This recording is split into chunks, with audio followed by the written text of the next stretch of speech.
Lundi 29 avril 2019, vous êtes sur Sport FM à l'heure de votre émission culte du foot européen. Bonjour cordial à toutes et à tous. Au menu de ce nouveau numéro, la Ligue européenne des champions à l'heure des demi-finales, idem pour la C3. Analyses et commentaires dans la première partie. La deuxième s'intéresse au majeur. Messi couronne le Barça pour la 26e fois de son histoire. Valence mord la poussière, le Real Madrid battu chez la Lanterne Rouge en Liga espagnole. En première ligue, victoire précieuse de City. Liverpool maintient l'espoir, série noire pour Arsenal. Chelsea peut remercier De Gea. Ailleurs, c'est Virgil van Dijk qui est sacré meilleur joueur de première ligue devant Raheem Sterling, élu meilleur jeune joueur du Royaume. Le Bayern, quant à lui, ne profite pas du faux pas du Borussia Dortmund dans le derby de la Ruhr. Naples, solide dauphin de la Juve en Série A italienne, puis en Ligue 1, Marseille chute et voit l'Europe s'éloigner. Rennes, de son côté, écrit son histoire en Coupe de France en renvoyant le Paris Saint-Germain à ses rêves. L'émission est complète avec vous, chers auditeurs, la libre antenne. Vous nous rejoignez sur les 92 03 60 31, 97 24 26 26 et vous êtes en direct avec nous. Madame, messieurs, les spécialistes sont déjà en studio. Salut Fifi, bonjour, comment vous allez? Bonjour Angelo, je vais bien, je salue le plateau et les auditeurs. Ça va bien? Le week-end s'est bien passé? Oui. Premier auditeur, hola. Hola Angelo, bonjour à tous. La forme y est? Ça va. Merci beaucoup. Ezekiel Yataï, bonjour. Bonjour Angelo, bonjour à tous. La forme, ça va? Ça va. Merci d'être là. Nous saluons également Franck Nounyama. Bonjour Franck. Bonjour Angelo, bonjour à toutes et à tous. Comment est-ce que vous vous portez? Bien, on rend grâce, ça va. Ça va, n'est-ce pas? Ça va. Merci pour l'instant. Armel Waba, on l'attend en studio. La mise en onde est signée Théoua Javon. La réalisation vidéo est une affaire de Elom à Devon. Je suis Angelo Folikwe. Les plus belles destinations du foot européen, c'est dans PFE, numéro 561. Bienvenue à tous. Premier arrêt au niveau de ce nouveau numéro, nous abordons les coupes européennes, notamment la Ligue européenne des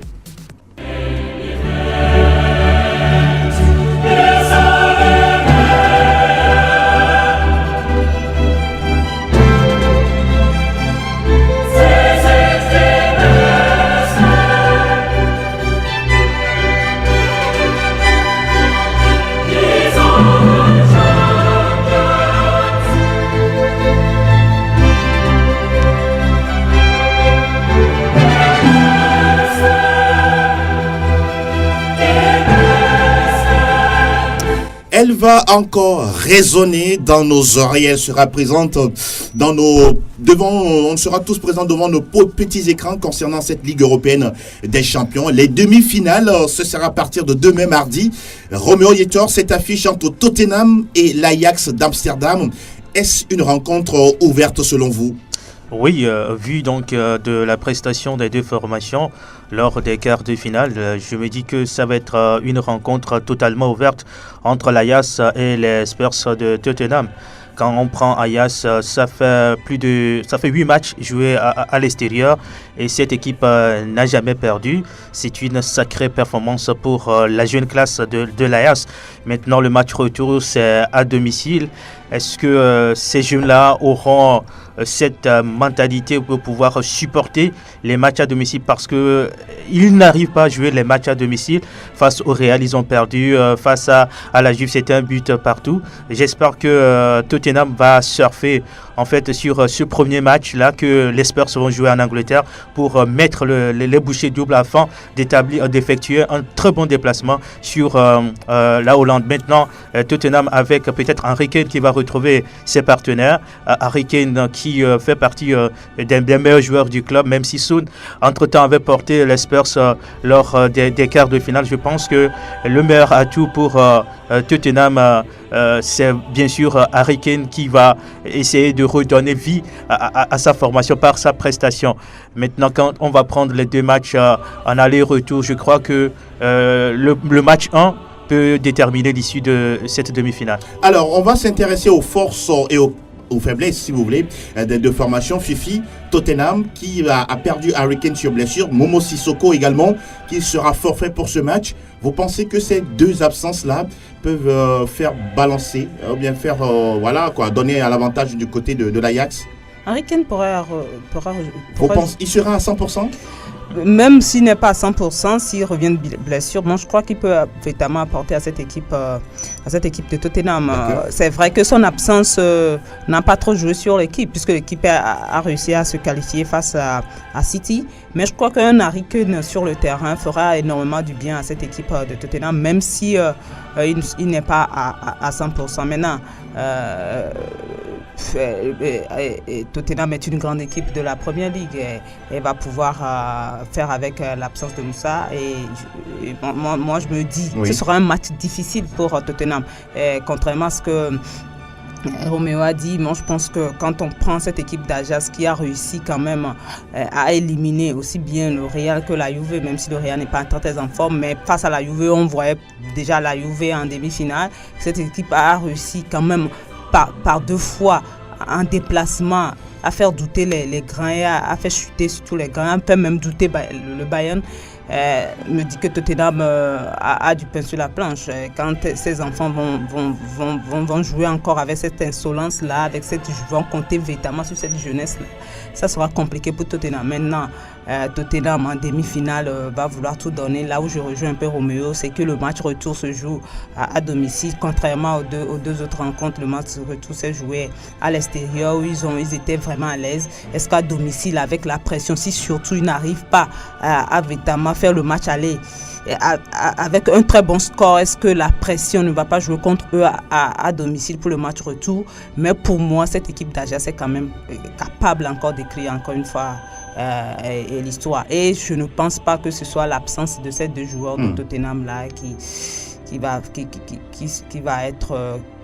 jouer en défaveur de Tottenham. Tottenham a son équipe et je pense que même en l'absence des 2, il va pouvoir avoir une équipe pour jouer. Alors, Franck, Ezekiel, après on retrouve Franck Luyama. Oui, face à une équipe qui aime posséder le ballon, je pense bien que les milieux de terrain seront beaucoup sollicités et l'apport d'un joueur comme Moussa Sissoko aurait été important dans ce match. Malheureusement, il ne sera pas là. Harry Kane, même s'il il sera de retour, ne sera pas forcément à 100%, mais son talent pourra parler en sa faveur. Maintenant, le grand absent de ce match côté Spurs, ce sera Heung-min Son qui sera suspendu pour ce match-là. Là, c'est un grand absent, il faut le noter. Le tueur de City. Oui, on a vu ce que ce joueur a apporté dans la qualification des Spurs. On l'a vu face à City et donc malheureusement, il ne sera pas là face à l'Ajax. Je crois que c'est un pion essentiel de moins pour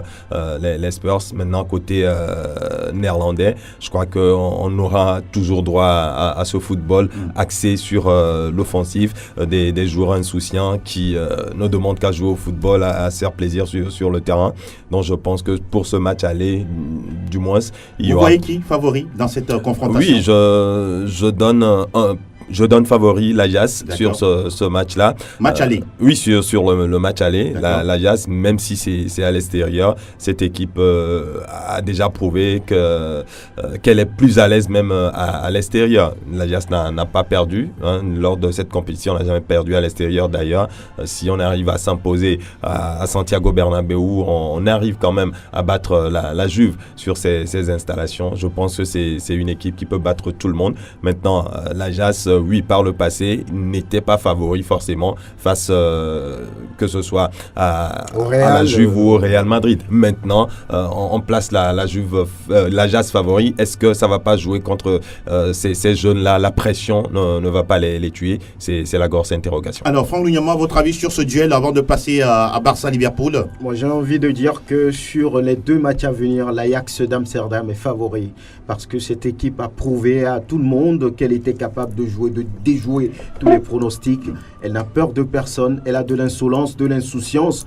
Elle joue au football simple, tout le monde attaque, tout le monde défend. Je crois qu'il y a un discours d'Eric Ten Hag qui toujours pousse ces hommes vers l'exploit. Et je pense que les Spurs vont souffrir. S'il y a quelque chose à faire sur ce match-là, c'est de le faire déjà au match aller. Je parle des Spurs, mais ils seront véritablement handicapés par l'absence de Min-Song qui reste quand même l'homme à tout faire de cette équipe sur les derniers matchs qu'on a vus, avec l'absence d'Harry Kane qui revient, d'accord, mais il ne sera pas à 100%. Donc sur l'ensemble de ces demi-finales, j'ai envie de dire que Ziyech et Dusan Tadic et consorts sont favoris et sont capables de mettre fin au parcours des Spurs.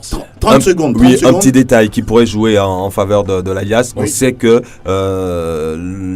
l'Eredivisie a modifié le calendrier de l'Ajax pour ce week-end. L'Ajax qui n'a pas joué, les joueurs se sont reposés pour être en forme. Ça va être déterminant. Ça va être déterminant, alors qu'on sait que les Spurs ont joué face à West Ham et ont même perdu. Et Mauricio Pochettino l'a même dénoncé, ce repos de l'Ajax avant ce. Mais est-ce que c'est son problème? C'est un problème. C'est comment dit-on, le programme ou la programmation du championnat. Oui, mais il se demande pourquoi. Est-il surpris d'être en demi-finale de cette compétition? Non, mais bon, et du côté de l'Angleterre, si on pouvait pas aussi leur permettre d'arriver sur ces gros matchs-là en forme. Donc, il devait faire une doléance, non? Il devait en voilà, pas être contre. Alors, ce qu'on a c'est fait son avis. Justement, on va parler d'une autre demi-finale qui est également, on peut dire, assez sensationnelle et sur le papier, sûrement sur le terrain. Fifi Assobavi, le Barça qui reçoit Liverpool. C'est un match également à suivre de toutes les manières. Moi, je dirais que c'est le match au sommet même de ces deux demi-finales et c'est le match que tout le monde veut suivre.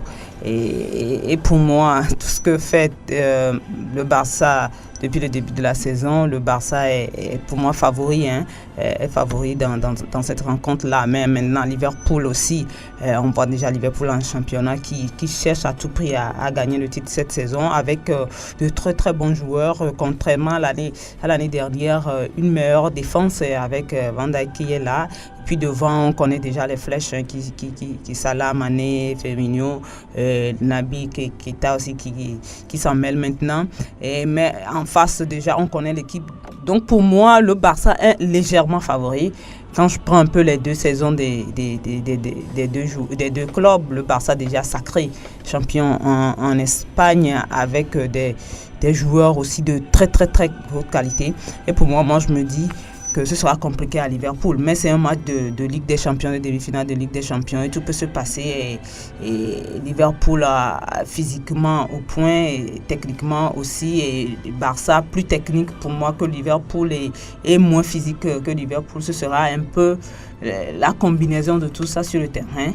Et comme je l'ai dit, le Barça part pour moi favori. Alors Roméo, on va s'intéresser à cette équipe de Liverpool qui était en finale la saison dernière face à un club espagnol, notamment le Real Madrid. Est-ce que cette équipe peut trouver la formule de pouvoir barrer le chemin aux Catalans? Ouais, c'est possible parce que Liverpool aujourd'hui fait partie des meilleurs clubs européens. À voir justement la prestation des Reds depuis la saison dernière, ils ont atteint la finale et cette année ils sont en demi-finale. Le Barça qui n'a même pas disputé les demi-finales la saison dernière. Je crois que sur le papier, c'est un match équilibré. Maintenant, quand on rentre dans les petits détails, Barça part légèrement favori. Ça fait 31 matchs en Ligue des Champions à domicile que les Catalans n'ont plus perdu. Et pour cette saison, ça fait 0 défaite depuis la phase des poules. Je crois que le Barça avec Messi qui a permis aux Catalans d'être déjà champions. Donc, ils vont jouer à tête reposée cette première partie des demi-finales. On a également d'autres joueurs très offensifs du côté du Barça. Maintenant, quand on prend Liverpool, c'est une équipe offensivement très bien. Maintenant, le seul problème, c'est Firmino qui est incertain après sa blessure en championnat. Mané et Salah sont en forme. Ils ont marqué déjà, ils ont fait doubler chacun en championnat. Ça veut dire tout simplement que c'est une espire qui respire la santé. Et ce qui peut-être va être le maillon faible du côté des Catalans, c'est la défense. Parce que cette défense, face à cette attaque de Liverpool, je crains fort pour les Barcelonais. Et surtout qu'au niveau des Reds, Van Dijk a été élu meilleur joueur de la Première Ligue.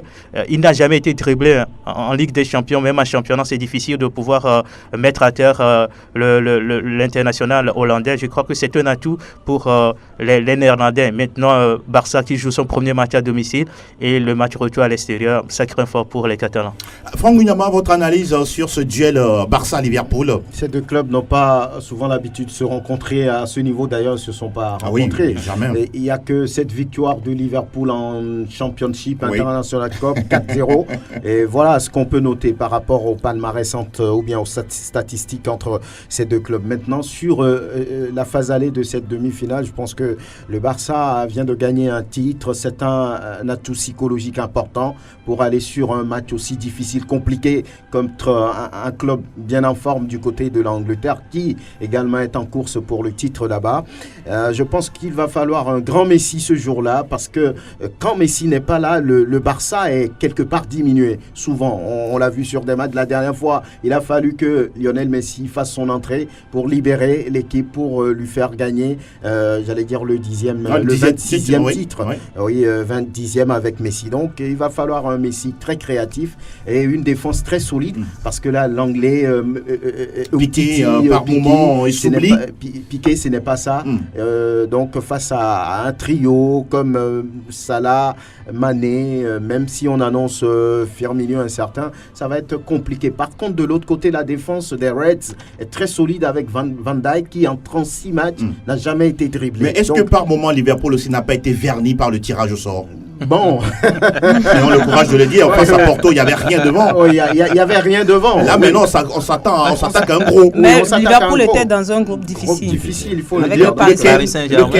Avec le Paris Saint-Germain. Le Napoli, là. Avec cette étoile. Non, mais non, un club qui était vraiment au meilleur niveau. Enfin, en deuxième. On va laisser Franck faire le Parce débat. que sur ce match, c'est très difficile. Oui. J'ai envie de dire que ça part sur 50-50.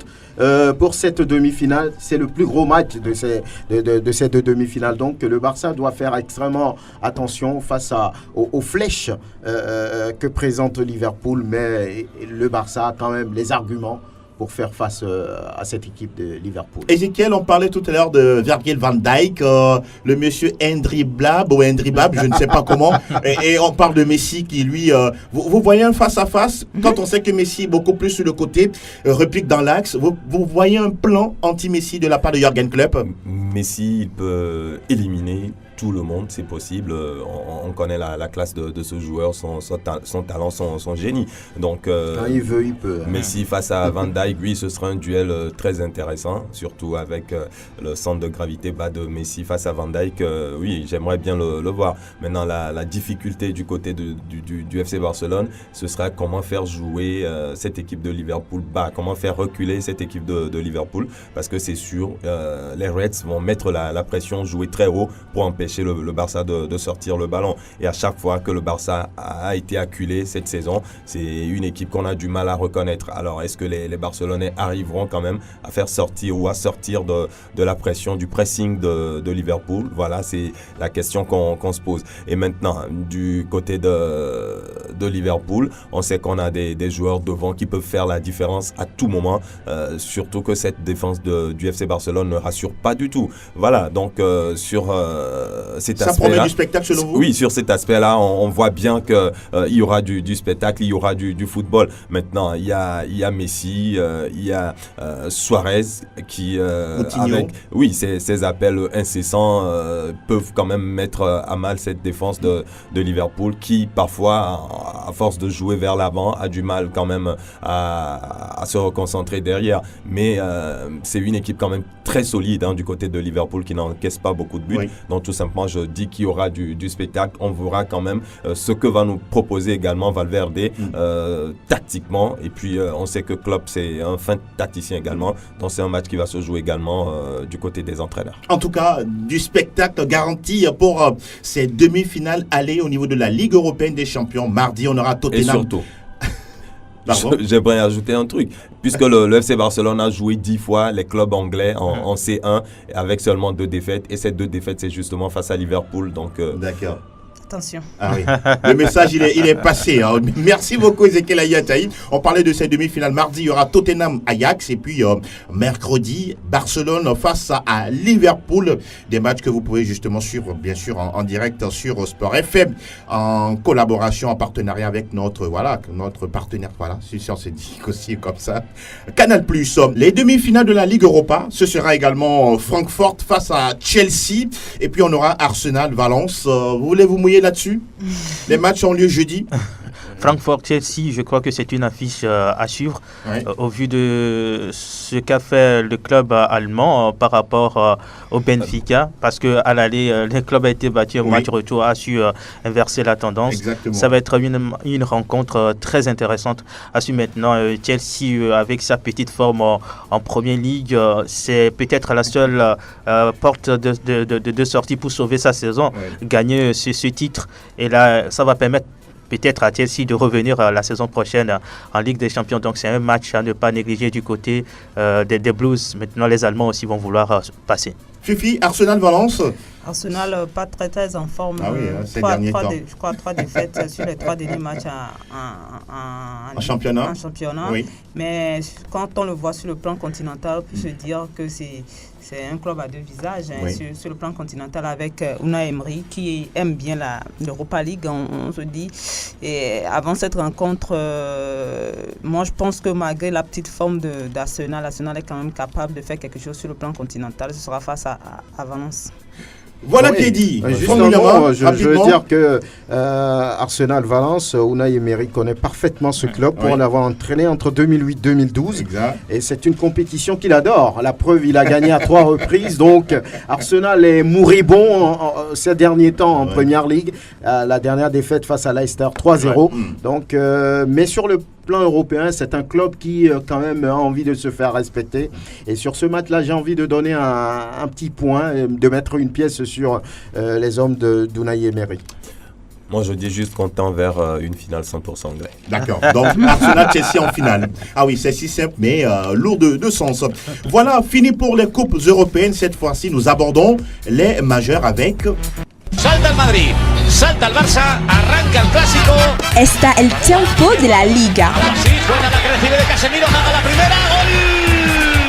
Ça y est, c'est fait. Le Barça, champion d'Espagne pour la 6e fois de son histoire, Roméo Yetor. Ouais, c'est grâce à Léo Messi qui gagne du coup son 10e titre avec le Barça. Le génie argentin qui marque le but de la victoire après l'heure de jeu. Le Barça qui a été obligé de gagner ce match parce que auparavant Atlético Madrid a gagné sa rencontre, donc ce qui a obligé les Catalans à gagner le match 1-0 pour avoir ce 6e sacre. Je crois que c'est bien pour les Barcelonais. En tout cas, Fifi, le Barça, sacré champion, ce n'est pas une surprise, même si le sacre a été retardé par 2 fois par l'Atlético de Madrid. Oui, parce que cette saison, il y avait pas de concurrent en place.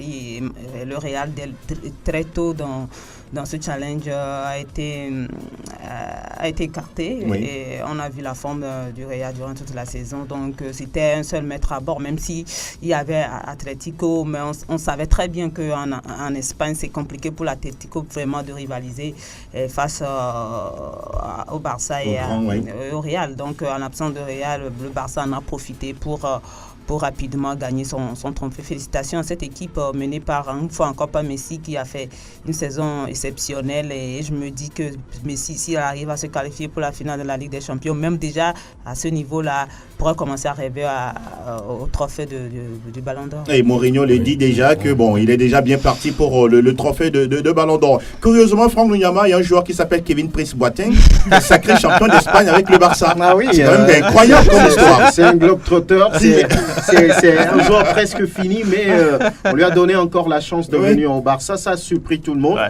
Bon, c'est un bon joueur. Il a prouvé quand il avait marqué d'ailleurs un superbe but contre cette équipe de Barcelone. Merci. Donc voilà, dans la carrière d'un footballeur, il y a également la chance qui peut vous accompagner. C'est un peu son cas. Aujourd'hui, il est champion d'Espagne avec le Football Club Barcelone. Qui le crut, mais c'est quand même la réalité. Donc je pense que cette équipe a déjà montré dès le départ qu'elle était supérieure. Parce que d'abord, le Real a démissionné de par sa production de jeu, de par ses résultats. Donc, il n'y avait plus personne, il n'y avait plus d'adversaires en face. Le Barça était bien parti et ils ont tout concrétisé. Ils sont champions d'Espagne, pas de surprise. On aura quand même le temps de revenir sur les chiffres de la saison au niveau de la Liga espagnole. Vous voulez ajouter quelque chose, Ezekiel, avant de passer à autre chose? Non, c'est juste ajouter l'importance de Messi dans cette équipe. Mais c'est une question de Messi-dépendance, n'est-ce pas? Oui, un but... N'est-elle pas trop? Oui, c'est trop. Je veux dire, il a marqué un but, une victoire et un titre. C'est tout le symbole de ce qu'il représente pour cette équipe du FC Barcelone.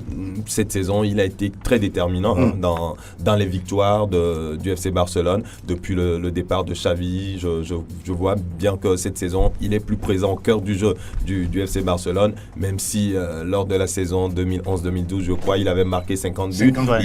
Il est loin de il en a 34. Oui, il en est loin, mais je pense que plus que jamais, ce Barça sans Messi est une toute autre équipe. Et avec Messi, c'est une équipe plus flamboyante sur le plan efficacité, parce que dans le jeu, oui, c'est plus cette équipe du Barça qui séduit, mais sur le plan efficacité, c'est une équipe qui fait très très très mal. Et pendant ce temps, le Real chute chez la Lanterne Rouge. Oui, le Rayo Vallecano qui épingle le Real Madrid 1-0. Ça fait 2 matchs d'affilée joués à l'extérieur que le Real n'a pas gagné face à Getafe de Dieng d'Akonom. C'était 0 but partout. Oui. Et dans cette on va dire rencontre, le Real s'est incliné 0-1. Et depuis l'arrivée de Zizou, son retour justement sur le banc des Madrilènes, il n'a pas gagné un seul match à l'extérieur. Même si il parle déjà du prochain mercato, il va essayer de renforcer son équipe et il a déjà souligné le nom de Gareth Bale, qui devrait partir, et pourtant Varane, lui, va rester. Varane va rester. Voilà. On va s'intéresser aux autres résultats. Les autres résultats, Atlético Madrid épingle Real Valladolid 1-0. La Real Sociedad bat Getafe de Dieng d'Akonom 2-1. Séville n'a pas profité puisque Séville s'est incliné chez Gérone 0-1. Cette soirée, Betis Séville et Espanyol Barcelone vont jouer le dernier match de la 35e journée. Le classement, Barça déjà champion avec 83 points, Atlético Madrid 74, le Real Madrid va rester sur le podium malgré assuré de jouer en Ligue des Champions puisque ses poursuivants immédiats, Getafe a perdu, Getafe 55 points et puis l'autre poursuivant c'est bien sûr Séville 55 points également, Valladolid 35 points, 31 pour le Rayo Vallecano et puis Huesca la Lanterne Rouge 30 points. Les buteurs, Messi 34 réalisations, 21 buts pour Suarez et puis Karim Benzema reste bloqué à 21 buts. Gracias, Seigneur Yetor, direction le pays de Big Ben. English Premier League News. Alors, le chassé-croisé, le mano à mano continue toujours du côté de la Première Ligue anglaise avec City qui s'est imposé dans la douleur hier face à Burnley.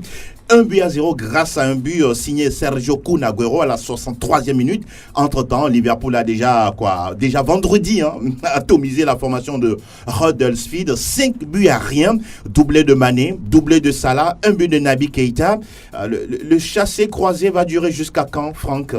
Oui, c'est très difficile. Personne ne veut commettre la moindre erreur. On est à 2 journées de la fin. On est à 2 journées de la fin et City a 1 point d'avance sur Liverpool. Malheur à celui qui fera le faux pas. Ce sera tout terminé. Donc, je pense que alors, c'est un on va y aller distance, tout de go. Oui. Vous voyez qui champion? Bon, actuellement, lorsqu'on veut considérer le classement qui est là, c'est City. C'est City pour vous. Fifi? City. Pourquoi? Parce que City n'est plus en lice pour la Ligue européenne des champions et que City maintenant a passé l'étape de Manchester United, a su gagner. Maintenant, je crois qu'être devant et a son destin en main, il suffit de gagner tous ces matchs et de finir champion. Ézéchiel? Oui, je vois bien City, surtout avec cette victoire difficile d'hier. Face à Burnley. Oui, face à Burnley, je pense que c'est plutôt un signe pour les Sky Blues parce que ce match pouvait finir sur un nul et lancer carrément Liverpool. Mais voilà, ils l'ont fait. Le destin a trouvé le moyen. Il faut dire que c'est la Golden Technologie qui a sauvé City. La chance du champion. La chance du champion.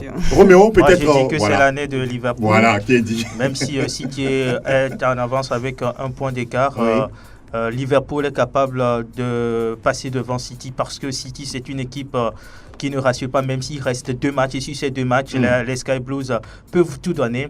Mais moi, je pense que Liverpool sera champion. Ça fait 3-1, l'avantage pour les Sky Blues. Il faut dire.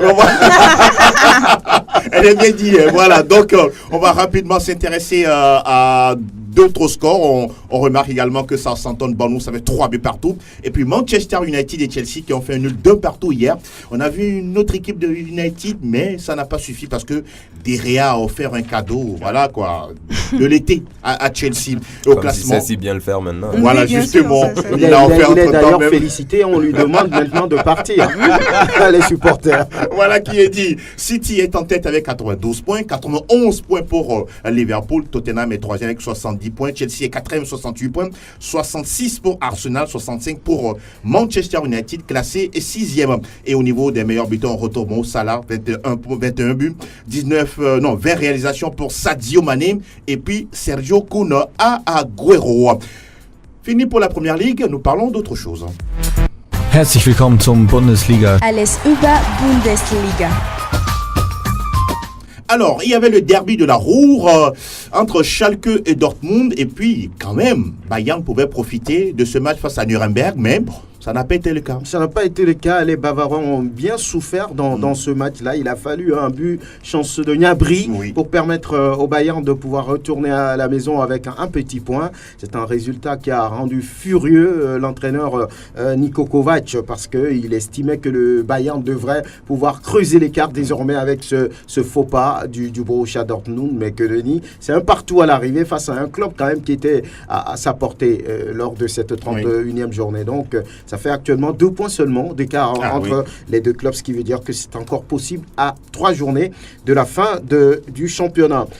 On parlait justement du Borussia Dortmund qui a été corrigé par Schalke. Schalke qui n'était quand même pas en forme a réussi à battre les jaunes et noirs 4 buts à 2. C'est un score quand même surprenant. Très lorsqu'on surprenant. voit un peu le parcours du Borussia Dortmund et celui de Schalke 04. D'autres résultats à noter pour le compte de cette 31e journée. Hoffenheim qui a coulé à domicile face à Wolfsburg, 1 but contre 4. Le service minimum de Stuttgart face à Mönchengladbach, 1-0. Leipzig qui ne faiblit pas. Victoire de Leipzig contre Fribourg, 2 buts à 1. Düsseldorf reste dans la dynamique en dominant Werder, 4 buts à 1. Hanovre, pour la première fois, gagne depuis, sa première victoire depuis 11 matchs. Oh là là. C'est très compliqué pour Ilas Bebou et ses coéquipiers. 1-0 face à Mayence. Francfort et Hertha, 0-0. Leverkusen corrigé par Leverkusen, 4 buts à 1. Au total, 28 buts marqués pour le compte de cette, 31e journée. Et près de 3 buts ont été marqués par match. Les meilleurs buteurs restent les mêmes dans l'ordre. En tête, Robert Lewandowski avec 21 buts, suivi donc de Paco Alcácer, 17. Et puis 17 pour Luka Jovic. Au niveau du classement, le Bayern est en tête avec désormais 71 points, suivi du Borussia Dortmund 69 points, 2 points d'écart.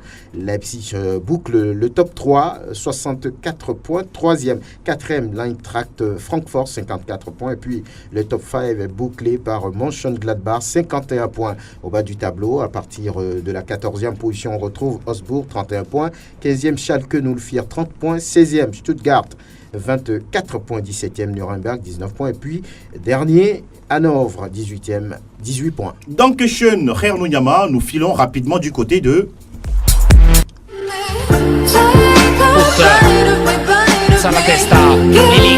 Tutto calcio Italia. Spacca la porta, segna anche il Team Cup.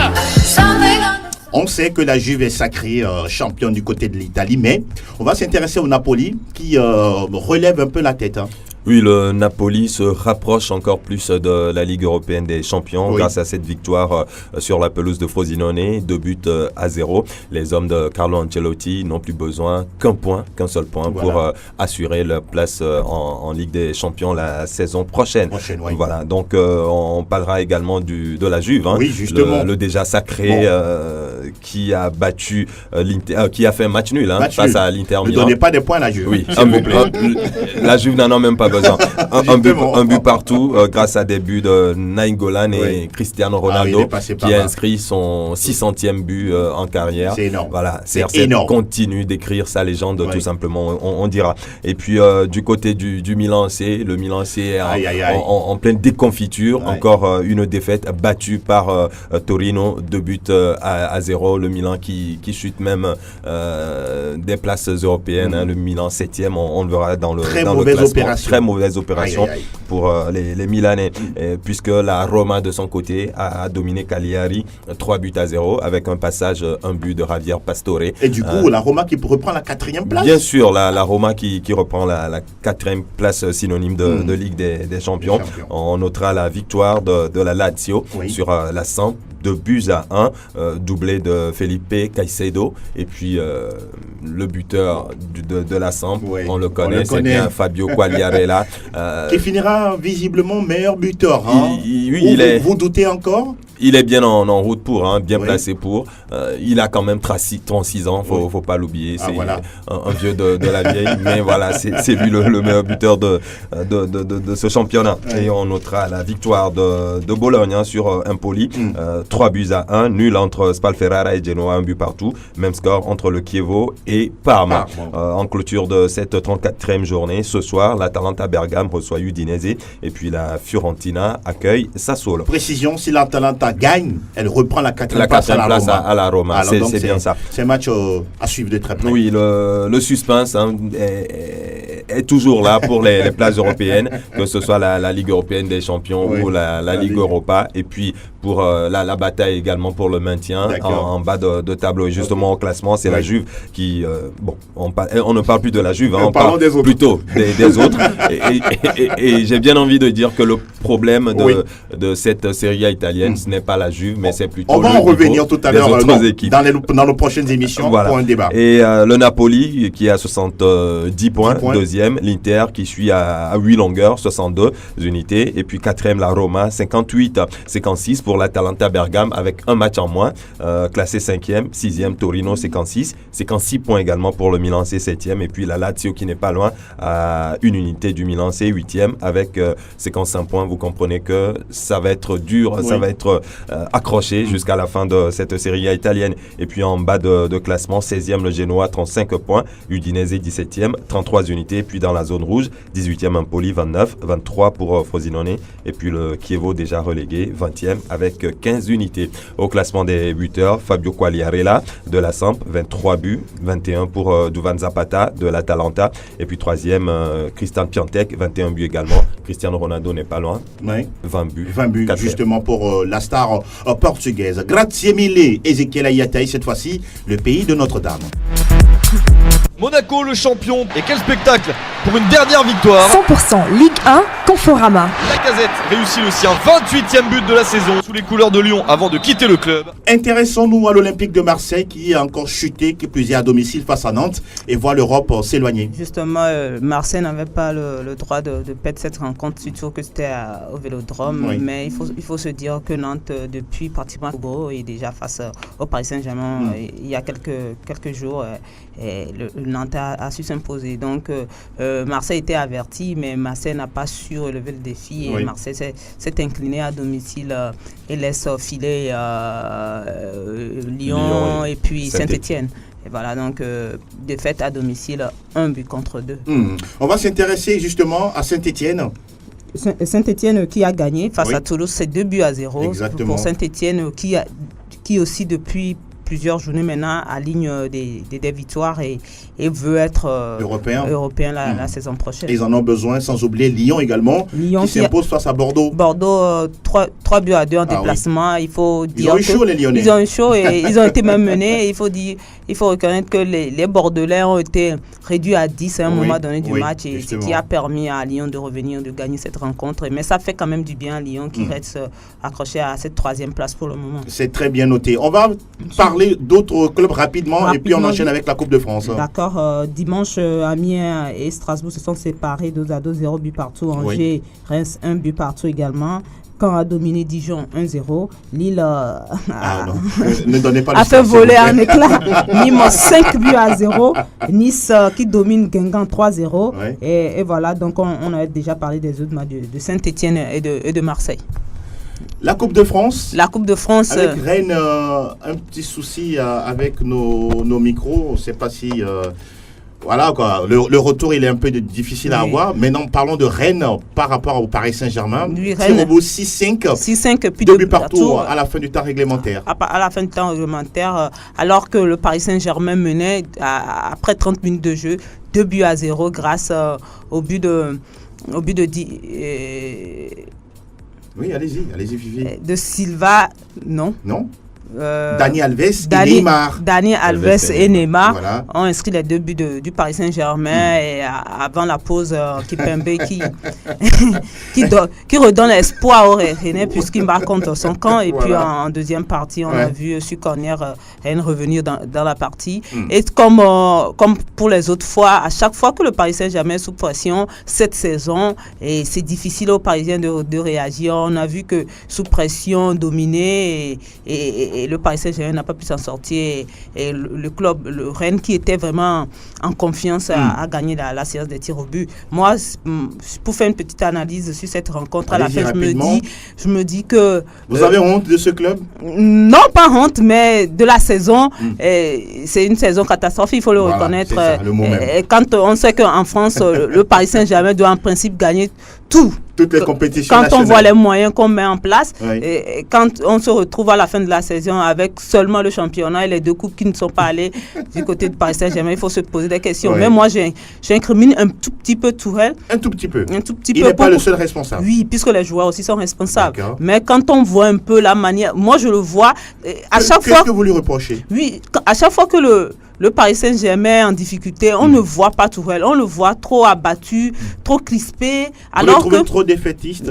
Trop défaitiste. Il faut voir chaque fois, depuis un moment, ces discours où il revient, il veut parler des absences. La dernière fois, le samedi dernier, cette équipe du Paris Saint-Germain... Il dit qu'il n'a que 14 joueurs.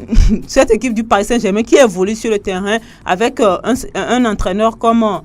même Unai Emery, Laurent Blanc, ça aurait été différent. Aurait gagné cette rencontre-là. Mais à un moment donné, quand l'équipe est dominée un peu ou bien quand l'équipe est en doute, on ne voit pas l'apport de l'entraîneur. C'est ça. Moi, c'est ce que je lui reproche. Il n'est pas là dans ces moments difficiles-là. Franck Munyama, votre avis sur cette équipe du Paris Saint-Germain? J'ai comme l'impression que les joueurs du Paris Saint-Germain sont trop starisés, ils sont trop angélisés. C'est difficile parce que là, dès qu'ils gagnent ou bien dès qu'ils font un score face à Caen par exemple, les journalistes français commencent par crier, commencent par les encenser, mais c'est trop par rapport aux moyens qu'on met, Fifi l'a dit. Donc le Paris Saint-Germain doit tout gagner. En France, c'est une saison à l'arrivée catastrophique. Parce que Unai Emery, même s'il est éliminé en Ligue européenne des champions, a tout gagné. A gagné le championnat, a gagné les coupes, a gagné la Coupe de la Ligue, a gagné la Coupe de France. Mais là, Thomas Tuchel n'a pas réussi quand même à faire une bonne saison avec cette équipe. Je pense que face à une équipe de On doit regretter son choix aujourd'hui. Bon, je ne sais pas s'il faut regretter. Je sais quand même que c'est un technicien qui est bien. Il a tenu le Borussia Dortmund, on sait ce qu'il a donné. Maintenant, c'est la gestion du groupe. C'est à ce niveau qu'il a échoué, selon ce que j'ai envie de dire. Donc, c'est un entraîneur qui n'arrive pas à s'imposer. On a connu les difficultés qu'il a eues avec le directeur sportif, Antero Henrique. Donc, je pense vraiment que cette saison, c'est un échec cuisant. Lorsqu'on marque 2-0 et après, derrière, on commence par s'amuser. Mbappé qui en rajoute, qui prend un carton rouge, c'est bête. Donc je pense que le mental n'est pas encore au rendez-vous au niveau de ces joueurs-là. Et pour gagner sur l'échiquier européen, il faut changer beaucoup de choses. Sinon le Paris Saint-Germain ne gagnera rien finalement. Et puis ce qui a retenu mon attention, c'est un peu la sortie d'Hatem Ben Arfa, qui a retourné un peu la mèche au Paris Saint-Germain. Il dit, dans cette vie, il ne faut jamais négliger ses adversaires. Parce qu'à un moment donné, ils vont pouvoir revenir à la charge. Il n'est pas contre le club, mais il est contre l'institution, c'est ce qu'il a dit. Donc, il n'a pas encore digéré la façon dont on l'a traité au niveau du Paris Saint-Germain et en même temps le cas de Rabiot. Leçon du jour du côté du Paris et Saint-Germain. Cette fois-ci, on va donner la parole aux auditeurs dans la libre antenne. On n'avait pas fini. Oui. Allez-y, vous avez 30 secondes, s'il vous plaît. 30 secondes, allez-y. Le Paris Saint-Germain, naturellement, déjà leader. Avec 84 points, suivi de Lille à 108 points, 3e Lyon 102 points, 4e Saint-Etienne 59 points, Marseille 5e avec 54 points en bas. On retrouve Caen 29 points, Dijon 28 points et puis Guingamp 24 points. Au classement des buteurs, Mbappé 30 buts, Pépé 20 buts, Cavani 17 et Moussa Dembélé est à 13 buts et puis Thauvin à 13 buts. Il faut rappeler qu'au cours de cette finale-là, Mbappé a écopé d'un carton rouge. Bien sûr, on a dit avec son geste peut-être maladroit. Manquer le match de mardi face à Montpellier. Bon, de toutes les façons, Paris Saint-Germain est champion depuis plusieurs journées. Voilà qui est dit. Alors, on va cette fois-ci donner la parole aux auditeurs comme tous les lundis. Vous allez composer les 92 03 60 31 97 24 26 26 pour s'intéresser à l'actu foot de fin de semaine ou bien de cette semaine qui démarre aujourd'hui. Ça dépendra, Ligue des Champions, Ligue Europa, les championnats européens, etc. etc. Alors, Théo, c'est avec votre complicité. S'ils sont déjà là, on va les avoir, les auditeurs. Il y a déjà un qui se signale du côté de la technique. Auditeur en ligne, bonjour. Ouais, bonjour, monsieur Angelo Koulikou. Padé, comment est-ce que vous vous portez? Ah oui, ça va. Et chez vous? Nous allons tous bien à Sport FM. Alors, nous vous écoutons. Bonjour à tout le monde là-bas. Oui, bonjour. On se porte très bien comme le Real Madrid, Padé. Alors, comment est-ce que vous entrevoyez les demi-finales de Ligue des Champions? Ouais. Alors? Les demi-finales de Ligue des Champions, ça vous dit quoi déjà? Bon, c'est des bonnes équipes qui sont qualifiées pour la demi-finale. Oui. Pour le moment, on ne connaît pas le favori pour le moment. D'accord. Les matchs seront difficiles. Mais je vois un Barcelone-Ajax la finale ou bien Liverpool-Ajax au final. Dites, qui voyez-vous finir champion en Première Ligue? Je vote pour City. City. Ici, j'ai un cœur pour Liverpool, mais je vois City passer. D'accord, voilà qui est dit. Merci beaucoup, Padé. Merci, très bien fait. Merci beaucoup et à très bientôt. Quelqu'un derrière, Padé. Bonjour, auditeur. Ah oui, je pense qu'il est reparti. Il peut revenir à tout moment. On va le prendre. Auditeur en ligne, bonjour. Auditeur, vous êtes en direct. Bonjour. Bonjour. Comment est-ce que vous allez? Je me porte très bien. Oui, parlez un peu plus fort, s'il vous plaît. Oui, c'est Gidas Tadini. Gidas, ça va bien, n'est-ce pas? Oui, ça va bien. Nous vous écoutons. Après les systèmes bien en Italie. Oui, c'est ça. Et je vois la finale entre Liverpool et Tottenham. C'est ça. 100% anglais, 100% anglais. Ah, d'accord. Comme en 2008 entre Chelsea et Manchester United. Voilà qui est dit. Pour la Liga, quelle saison pour les équipes? Oui. Pour les féliciter, même si on est les pro-PRC. Donc, c'est fair play. Bonne journée à vous. Merci Gildas et à très bientôt. Bonjour à tous ceux qui sont du côté d'Adewi. Il y a quelqu'un d'autre derrière. Auditeur, bonjour. Oui, allô, monsieur Angelo. Comment est-ce que vous allez? Très en forme. Ça, c'est bien. Nous vous écoutons. C'est JB le Barcelonais. JB le Barcelonais, oui. Oui. Concernant le championnat d'Angleterre. Oui. Moi, je sais que Guardiola a toutes les caractéristiques pour passer. C'est ça. Oui, je sais bien. D'accord. Je lui connais bien. Alors, pour la Ligue des Champions? Pour la Ligue des Champions, je vois un Ajax Barcelone. En finale? Oui. D'accord. Voilà qui est dit. Merci beaucoup, JB. Merci beaucoup. Et très beau lundi à vous. Quelqu'un d'autre derrière JB? Entre-temps, on annonçait Virgil de Van Dijk comme meilleur joueur de Première Ligue. Messieurs, vous n'êtes pas surpris, n'est-ce pas? Non.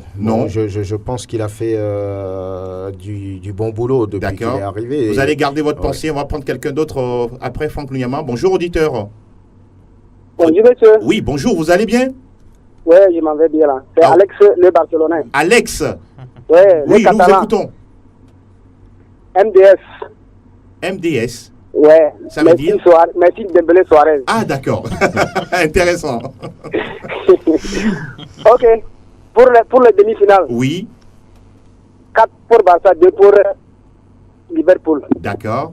Doublé de M10. Merci. Ok. de l'autre côté de l'Ajax. Oui. 2-1 pour l'Ajax. C'est bien noté. Oui, pour la finale, c'est Barcelone, l'Ajax. Deux clubs qui se connaissent très bien en matière de football. Merci beaucoup, JB. Merci. À bientôt. Quelqu'un d'autre? Ewa Javon. Bonjour, bonjour. Bonjour, Angelo. Oui, vous allez parler un peu plus fort, s'il vous plaît. Ok, merci. Oui. Je salue le plateau. Oui. Bonjour. Bonjour. Fifi, comment vous allez? Ça va très bien, et vous? Dieu merci, je vais bien. C'est Gérardson. Oui, Gérardson, nous vous écoutons. Ah ouais. Je vais aller un peu plus sur le championnat français. Oui, allez-y un peu plus vite. Je ne sais pas ce qui arrive aux Parisiens. Fifi l'avait dit, si jamais Paris Saint-Germain n'a pas rapporté ce trophée, l'arrivée de Neymar, c'est une fiasco totale. Il avait dit, voilà, nous sommes là. Rien ne l'a bien fait. C'est pour dire aux Parisiens que pour remporter des trophées, peut-être Ligue des Champions, c'est pas forcément d'aller limoger des entraîneurs jour élus pour aller chercher d'autres entraîneurs. C'est ça qui va faire l'affaire. C'est l'organisation qui est forcée. Maintenant, pour les demi-finales de Ligue des Champions, les surprises, ça continue. Oui. Le suspense est déjà là. Oui. Personne n'attend Ajax et Tottenham. Voilà, on va avoir une finale surprise. Donc, on attend de voir. Merci beaucoup, Gérardson. Quelqu'un d'autre derrière Gérardson? Bonjour, auditeur. Oui, alors, vous êtes en direct, allez-y. Je mise tout sur Liverpool. Ah, d'accord. Vous misez tout, même votre maison. Intéressant. Intéressant. Un match de Liverpool est champion. Ah, d'abord, présentez-vous, s'il vous plaît. C'est Judas. Ah, Judas, oui. C'est bon? Ok, il est parti. Voilà, il a tout misé sur la formation de Liverpool. Il y a quelqu'un d'autre, s'il y en a? Oui, le dernier. On va prendre le dernier. Bonjour, auditeur. Oh oui, bonjour, mon cher ami. Oui, comment est-ce que vous vous portez? Je me porte bien, poto. Poto, les Dauphines. Alors, nous vous écoutons. Effectivement, vous savez en quoi moi je viens? Non. Je m'en fous de Liverpool, de Barça. Oui. Mais je voudrais que vous sachiez que dans les prochaines éditions du football féminin en Côte d'Ivoire, le Togo sera mal. D'accord. D'accord. C'est bien noté. C'est bien noté. Merci beaucoup. Et nous rappelons également que la finale de la Ligue européenne des champions féminines, ce sera Lyon face au Barça le 18 mai prochain. Alors, on va parler rapidement, 30 petites secondes. Virgil van Dijk, meilleur joueur de première ligue, vous n'êtes pas surpris? C'est logique? Moi, je suis surpris. Voilà, vous parlez de la dernière fois de Mané. Sadio Mané était mieux déçu. placé. Ouais, déçu. Parce que la saison de Sadio Mané, c'est pas cette année que ça a commencé, l'année civile bien sûr, mais c'est depuis plusieurs années qu'il est resté au meilleur niveau. Et cette saison, je crois que Sadio Mané a fait mieux que les autres. Même si Van Dijk, au niveau de la défense, est un élément essentiel pour les restes. Oui. Mais il faut reconnaître que Sadio Mané a fait un travail de fou cette saison avec Liverpool. Oui, Sadio Mané a fait un travail de fou, oui, certes, mais il faut reconnaître aussi que ça n'arrive pas souvent aux défenseurs. Voilà. On peut comprendre une fois en passant que Van Dijk, puis sa saison, puisse être nominé ou bien désigné meilleur joueur. Oui. Même si Sadio Mané a fait une merveilleuse saison. Il faut rappeler que ce sont les joueurs eux-mêmes qui votent pour les leurs. Et donc, Franck et Ezekiel, bon, je voudrais dire que c'est vrai que Sadio Mané a été étincelant, a été pour beaucoup dans les performances de Liverpool. Maintenant, les défenseurs ne sont pas souvent valorisés. La dernière fois, c'était en 2005 avec John Terry. Donc, et s'il arrive quand même à faire 36 matchs sans avoir perdu, on va dire, des face-à-face, ça c'est extraordinaire. Ça. Donc je pense que c'est une satisfaction personnelle pour moi, et un défenseur qui est choisi, je pense qu'il le mérite quand même. Oui, habituellement ce sont les joueurs offensifs, donc si un défenseur arrive à se mêler à la danse, je pense que pourquoi ne pas le lui donner. Donc c'est un titre mérité, et il devient le quatrième néerlandais à l'avoir après Van Persie, Van Nistelrooy et Bergkamp. Dennis Bergkamp, l'ancien d'Arsenal. Merci Ezekiel, merci à Franck Lunyama, mille merci à Romeo Hitor et Sa Majesté Fifi Asogbavi d'avoir aussi bien animé cette émission. Merci également à Elom Adovon qui a assuré la vidéo de cette émission. Merci également à Tewa Javon. On vous souhaite une très belle journée de lundi avec ce morceau. Même quand c'est difficile, restez debout. À très bientôt.